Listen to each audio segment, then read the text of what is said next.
Hello everyone, and welcome back to the channel. Today, we're diving into one of history's most epic what-if scenarios. We all know the story of the 300 Spartans at Thermopylae, a tale of heroic sacrifice against impossible odds. But what if the outcome had been different? What if, against all expectations, the Greeks had actually won the battle? Let's turn back the clock to the year 480 BC, a moment so critical that its outcome would echo through millennia and shape the very foundations of Western civilization. The real Battle of Thermopylae was a defeat, a delaying action.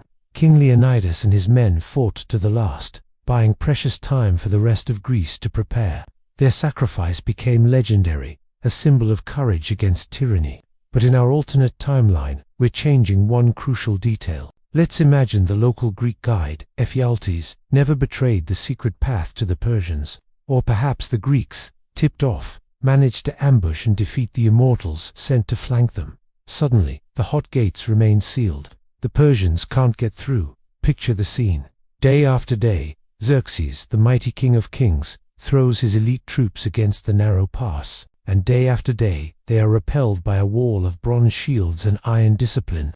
The psychological impact on the Persian army would have been devastating. Their aura of invincibility shattered. Xerxes, watching from his throne as his best warriors failed repeatedly, would be facing a crisis of command. His authority, built on the idea of divine right and unstoppable might, would begin to crumble not just in the eyes of his soldiers, but also among the many conquered peoples within his vast empire. Morale is one thing, but logistics are everything. Xerxes' army was a logistical marvel, but also a nightmare. We're talking about hundreds of thousands of soldiers and support staff, all needing to be fed and supplied. An ancient army marches on its stomach, and the Persian supply train was already stretched to its absolute limit. Every day they were stalled. At Thermopylae wasn't just a military failure, it was a catastrophic drain on resources. The land around them would be stripped bare. Forage parties would have to travel further and further, making them vulnerable to Greek raids. As the standoff drags on into weeks, the situation for the Persians becomes untenable. Disease, a constant threat in ancient military camps, would likely begin to spread. Starvation would become a real possibility. The campaigning season is not infinite. Winter is approaching. Xerxes would be forced to make an impossible choice: continue a siege that is bleeding his army dry, or admit defeat and make a humiliating retreat. For a ruler who declared himself a god-king, a retreat would be a political disaster. Whispers of rebellion would start to ripple across his empire, from Ionia to Babylon. Meanwhile, what's happening in the rest of Greece? The news of the impossible victory at Thermopylae would spread like wildfire. The effect would be electrifying.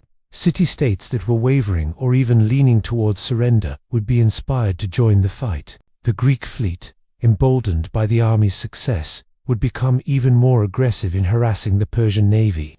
The original plan to fall back and defend the Isthmus of Corinth would be scrapped. A new, unified, and incredibly motivated Hellenic League would go on the offensive. Instead of Athens being sacked and burned, its citizens would remain, its military power intact. The subsequent naval battle of Salamis, which in our timeline was a desperate gamble, might happen under completely different circumstances, or perhaps not at all, if the Persian fleet is forced to withdraw to protect its own supply lines.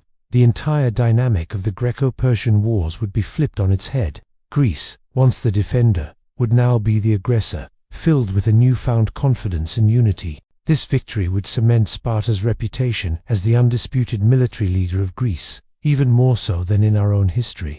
Leonidas, instead of being a martyr, would return a living legend, the man who defied an empire and won. His influence, and Sparta's, would be immense. How would this affect the future relationship with Athens? The Golden Age of Athens was partly funded by the Delian League, an alliance formed to protect against future Persian threats.